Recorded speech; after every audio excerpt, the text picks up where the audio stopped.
St. Louis Post-Dispatch columnist Tony Messenger joins us this morning. Hi, Tony. How you feeling today? Morning, Doug. Morning, Kelly. How's everybody doing? It's fine. Very well, thank you. I saw this article yesterday online, and it's in the Post this morning about the Shady Jack's biker bar. And the owner, and he feels like he's under siege. I love the picture. It's Jack and Ann Larison.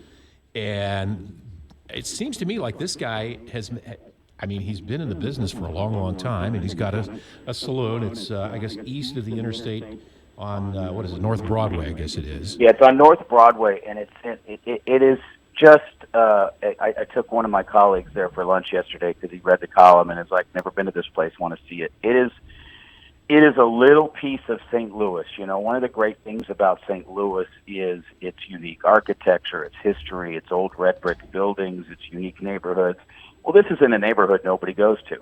It's the old North Riverfront. The only time we ever talk about the North Riverfront is when we might build an NFL stadium there, or an aquarium. So somebody comes out with some big idea to remake the North Riverfront. It's a bunch of old industrial buildings and stuff that are in many cases unoccupied and no longer all that active. Just north of downtown and near the north side. But it's this cool old building that Jack Larison, who's owned bars in this city for 50 years, owned some in Central West End before it was the Central West End, at Tower Grove, and all sorts of different places. He took this building that was burned out and stabilized it, turned one part of the building that has no roof into an open air corridor to get into the bar, and then redid the brickwork and the woodwork and everything else. It's this beautiful place inside, this cool little classy little biker bar. But that's what it is. It's a biker bar. And so on weekends, there are literally hundreds of bikers that come to this place from all over the place. And 4 or 5 times a year in the summer, he's got these big events. A lot of times they're fundraising rides that will start at Shady Jack's and end someplace out in West County or even another county somewhere else. And so it attracts a lot of noise and a lot of bikers. Enter the problem, which is one of his neighbors has been complaining about it. He doesn't. It seems to me, based on your column, he doesn't have a problem with the owner of Shady Jack's. It's the bikers and the noise that they create that's bothering him. Yeah, and that's what he says. And what's interesting, so the owner of another business in that little strip of brick buildings there is a guy named Bill Hibden, and he owns this company called Hibden Hardware that makes really cool guitars and other instruments out of wood for musicians.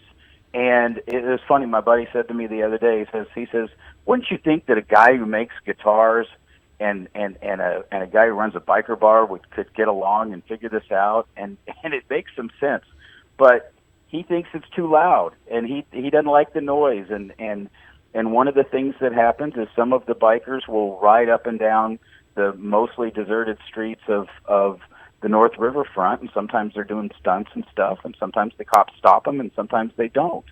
And so he complains about that. The problem is, and the reason that I wrote the column, all of the city departments, the health department, the street department, the building department, they're all sending inspectors out there, and Larison feels under siege, like they're trying to run him out of business. And that's what it looks like. And yet when you look at the public record, you look at the liquor license, you look at, the files that are on record in the city, there's not really a lot going on there, other than, a lot of bikers making noise. And so I think he's got a pretty solid point that it sure looks like the city's trying to take a business that is one of the only businesses operating in this area and make it awfully hard for him to do business because they don't like what he's doing. It is curious because, like you said, there's so many vacant, abandoned buildings in the city, and then you have a guy who's had a long-time business, he's had other bars, and he's a former police officer himself. And there's not been any crimes committed, correct? There have been some. But we all know, we've lived around bars. There are sometimes things that happen late at night. There's been virtually nothing inside the bar, but there's occasionally been some incidents between bikers and that sort of thing over the years.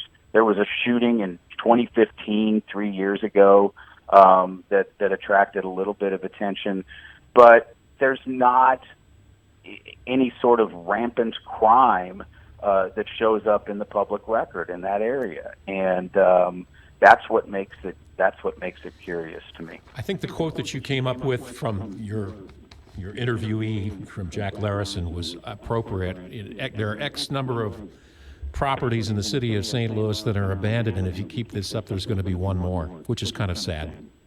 Yeah, and what's interesting is this is his modus operandi. I mean, you look at what's happening in the Grove right now in terms of its comeback. Larison was at the very beginning of that. He owned a bar in that area. I think the bar that he owned in the Grove was called Blitz. He might have owned a couple.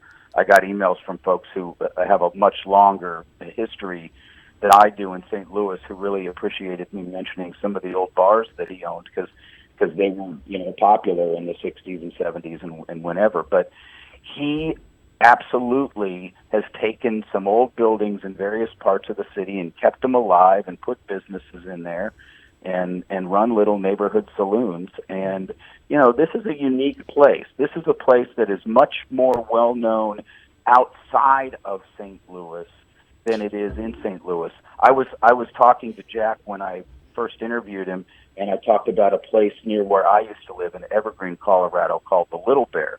It's a little biker bar in Evergreen that is more well known outside of Evergreen than it is there, because it's a place that attracts bikers from all over the country. When they do a ride in Colorado, they go up to the Little Bear in Evergreen. Well, Shady Jack's is like that in St. Louis. There are bikers from all over the country that Shady Jack's to them is a little bit like Sturgis. They know when they're coming to St. Louis, they're going to Shady Jack's. Well, you may or may not like folks who ride Harleys for a living, or as a hobby, but they're coming to St. Louis and they're spending money, and it's because of this guy.